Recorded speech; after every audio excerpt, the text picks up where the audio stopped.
Rebonjour tout le monde, nous voici maintenant donc dans la seconde partie de ce point culture sur Sega et sur Sonic. Avant d'aborder le sujet de Sonic, je vais d'abord vous faire la liste des jeux qui sont les plus emblématiques de ceux sortis par Sega.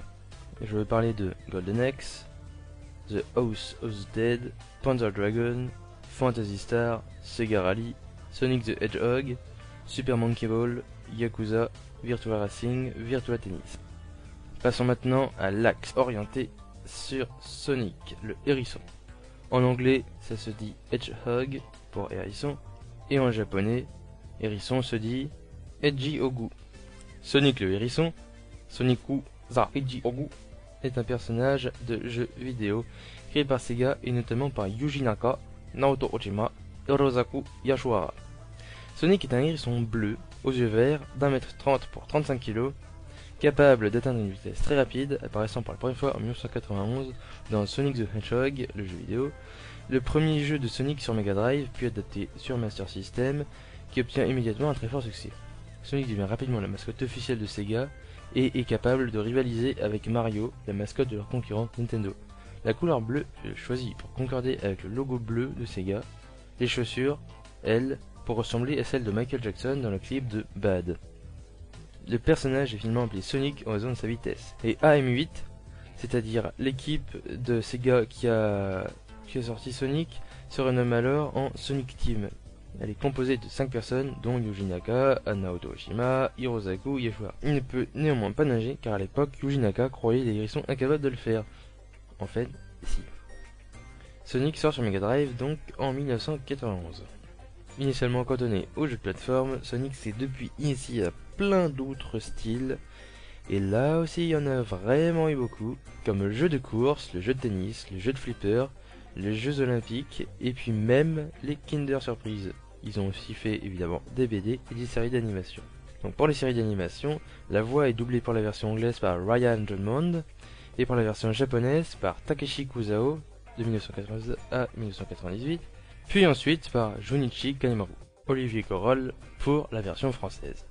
Avec plus de 45 millions de jeux vendus, Sonic est devenu l'une des icônes les plus populaires des jeux vidéo, comparable à la fameuse mascotte de Nintendo, Mario. Bien qu'elle ne se soit jamais affrontée directement avant Mario Sonic aux Jeux Olympiques, année 2007, puis aux Jeux Olympiques d'hiver, Sonic a souvent été considéré comme le grand rival de Mario, en allusion à la grande popularité comparable des deux héros, et surtout à la rivalité auquel s'adonnaient Sega et Nintendo, notamment dans les années 90. Les apparences de Sonic variaient beaucoup en fonction du média et du style avec lequel il était dessiné. Le Sonic original, dessiné par Oshima, était petit avec de courtes épines, un corps rond et des iris non dessinés. Mais depuis Sonic Adventures, sorti en 1998, Sonic a été redessiné par Yuji Uekawa, le dotant de plus grandes jambes, d'un corps moins sphérique, des piquants plus tombants et des yeux verts. Voici les images de son évolution.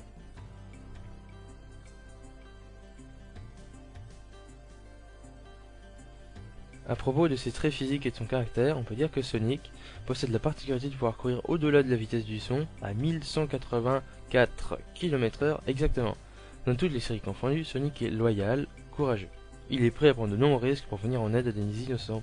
Néanmoins, il ne se sent pas investi d'une mission quelconque et fait cela non pas par devoir mais par principe.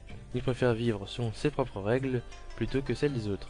Dans la BD de Sonic, qui est sortie je sais pas trop quand et en fait on s'en fiche pas mal, il a été décidé que Sonic était un hérisson brun à la base, jusqu'au moment où il découvrit tout à fait par hasard le laboratoire du docteur Ovi Kintobor, un scientifique souhaitant faire de la planète un paradis grâce à une machine nommée Retro Orbital Chaos Compressor, mais ayant besoin pour cela de l'émeraude grise du chaos. Sonic se proposa de l'aider. Ayant remarqué que Sonic aimait courir, le docteur l'aida à développer sa vitesse, l'amenant même à briser le mur du son, ce qui provoqua une explosion qui transforma Sonic en hérisson bleu super rapide. Sonic ne réussit pas à trouver la 7ème émeraude, mais un jour Kintobor voulut tenter d'utiliser sa machine malgré tout. Il partit d'abord vers le réfrigérateur qui ne contenait plus qu'un œuf pourri. Le tenant distraitement dans sa main, il trébucha sur un câble et provoqua une explosion. Lorsqu'il est ressorti, il était le docteur Ivo Eggman Robotnik. Donc juste pour l'anecdote, Ivo Robotnik, si on inverse, ça donne Ovi Kintobor. Robotnik Kintobor, Ivo Ovi. Voilà. Comparé à ce que beaucoup croient, Sonic aurait donc été ami avec Robotnik, et Robotnik, ou appelé Eggman selon la version, n'aurait donc pas toujours été aussi méchant. Il faut également savoir que le docteur Robotnik est l'appellation française et européenne, alors que Eggman, bien que aussi répandu en Europe, mais beaucoup moins, était à la base la version japonaise. Sonic possède un éventail de mouvements spéciaux sans cesse renouvelés et améliorés au fil des jeux. De la simple spin tack en boule, il développe le spin dash qui permet de prendre de l'élan. Il utilise aussi le light dash qui lui permet de suivre une file d'anneaux automatiquement et ceci à la vitesse de la lumière. Il possède également le homing attack, c'est une attaque en boule, et le rush, durant lequel il est invincible et il fonce. Et cette attaque est également disponible dans un des derniers Sonic sortis, et aussi un des Sonic d'ailleurs les plus spectaculaires, je vais parler de Sonic Unleashed. Mais évidemment le rush est accessible en collectant des rings, et ses attaques spéciales aussi. Le but de Sonic, dans n'importe laquelle de toutes ses aventures, et de ses histoires télévisées, est de récupérer les 7 émeraudes du chaos, ce qui le rend surpuissant quand il les possède toutes. L'essentiel de toutes les saisons est principalement de récupérer ces 7 émeraudes du chaos. Vous allez dire que c'est répétitif, mais après tout, pourquoi changer les trucs qui marchent? Lorsqu'il a récupéré toutes les émeraudes, Sonic peut se transformer en Super Sonic, un hérisson doré invincible, rappelant étrangement les Super Saiyan de Dragon Ball Z. Il a besoin d'anneaux pour conserver sa transformation. Super Sonic peut lancer des éclairs d'énergie sur ses ennemis et atteint une vitesse impressionnante. En revanche, il est plutôt rare d'entendre Sonic hurler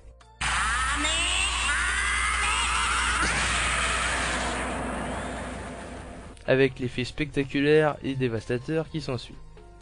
Dans ses aventures, Sonic n'est pas seul, voici le moment de présenter ses amis. Amy Rose. C'est une fille excessivement joyeuse et très amoureuse de Sonic qui veut se marier avec lui. Elle se sert de son Pico Pico Hammer pour se battre, une sorte de marteau géant. Sonic la trouve plus ou moins embarrassante, mais au fond de lui, il ne la déteste peut-être pas tant que ça. Tails est un renard à 2 queues, un véritable fou de la mécanique et ses compétences sont égales à celles du méchant Dr Robotnik. Il fait toujours de son mieux pour aider Sonic, qui je considère plus ou moins comme son petit frère. Knuckles est un échiné égoïste, avec des dreadlocks qui arrivent de l'île de l'Ange. Il a été nommé gardien de la Master Emerald. Il est dur, têtu et inflexible. Il se considère être le rival de Sonic, peut-être parce qu'il rêve d'un mode de vie plus libre. Il est également chasseur de trésors et compétent en arts martiaux. Cream est une mignonne petite lapine qui emmène son minuscule Chao avec elle partout. Élevée comme une princesse, elle est aussi un peu naïve et parfois simplette, ce qui peut parfois conduire à penser à la princesse Peach. Elle se laisse souvent embarquer dans les problèmes des autres. Elle adore les glaces. Dans un monde parallèle à celui de Sonic et des autres, se trouve le monde de Blaze. Elle y tient le rôle de gardienne des Soul Emeralds. Mais Robotnik, on ne sait comment, va réussir à s'introduire dans son monde et à lui voler les Soul Emeralds. Shadow, le hérisson noir, est la sinistre incarnation de Sonic, créé par Robotnik. Il ne vieillit jamais et peut utiliser une technique appelée Chaos Control pour fausser le temps et l'espace. Rouge, une chauve-souris, chasseuse de trésors professionnelle, toujours en quête des pierres les plus précieuses du monde. C'est également une espionne du gouvernement à temps partiel, intrépide, ravissante et débordante de charme féminin. Elle se dévoue à son travail qu'elle fait jusqu'au bout. Vector, le crocodile détective hors-la-loi et boss de l'agence de détective Chaotix. Il peut trouver des solutions pacifiques aux problèmes qui se posent à lui, du moment qu'il n'est pas possible de trouver une méthode agressive. Dr Eggman, ou Robotnik, est un docteur qui a un QI extraordinaire de 300. Robotnik est un romantique, un féministe, et il se veut être gentilhomme. Malheureusement, son charme est difficile à percevoir à travers l'abominable rire qui accompagne ses folles déclarations de suprématie mondiale. Sonic essaye de trouver un moyen de mettre fin à ses stratagèmes. Robotnik est ce qu'on appelle un savant fou. Il est prêt à créer n'importe quoi pour satisfaire ses envies de conquête et de destruction, et son QI surdéveloppé l'aide en beaucoup. Il peut créer un nombre de robots et de machines de toute taille, de toute forme, et ceci avec une facilité déconcertante. Son problème est qu'il a trop confiance en lui et en son QI, ce qui provoque souvent sa perte face à Sonic, mais jamais il n'abandonnera malgré toutes les défaites et humiliations déjà subies.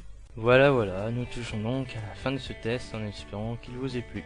N'hésitez surtout pas à me laisser des commentaires sur mon site forum ogawa-studio.forumactif.net, cela m'aide à m'améliorer. L'inscription n'est pas obligatoire pour poster. Nous vous rappelons tout de même que vous inscrire vous servira à recevoir toutes les 2 semaines la newsletter et autres petits avantages réservés aux inscrits d'Ogawa Studio. L'inscription y est évidemment entièrement gratuite. A très bientôt pour une nouvelle création Ogawa Studio.